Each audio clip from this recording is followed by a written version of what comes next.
Arqısı bu da bana davamlıq mındaq uçurlar keldi və siz külüp ultursuz, sizdə mi gəm barmı degəndək.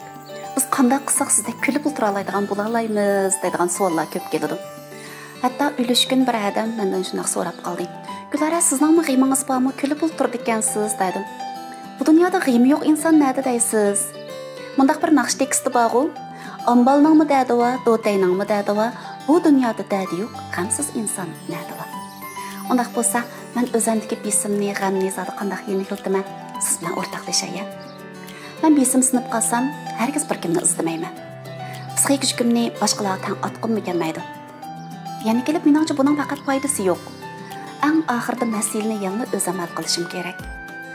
Burun mushundaq besim his qilib qolsam, ko'nglim yerim bo'z bo'laversin, oldirmay putulinibmi qola deb o'ylab qoldim. Hozir o'zim duch kelgan ashi besimni ko'zitadigan aşı besim haqida tahlil yurgizdigan bo'ldim. Masalan, menda nemishqa mushunaq besim bo'ladi, bu besim nerdan keldi degandek. Odamning besim sinib qelishi bir hisobda o'zlikning ifodalanishidan, ya'ni o'zligiga ziyoda ahamiyat berib ketish, o'zini bak muhim bilib olish deganlardan bo'ladi. Odam muhitga moslashadi, shu muhitga beqib yashaydi. Ba'zilar nayta obdan moslashib ketalaydi, singishib o'tib ketishi mumkin.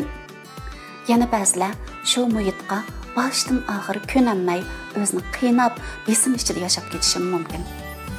Albatta, boy degandek, o'sha muhitga beqib, o'sha muhitga ko'nib yashash faqat oson emas. Odamning o'zligiga e'tibor qilmaydigan yoki bo'lmasa o'zligini o'ylashmaydigan bo'lib ketishi hechmi mumkin emas.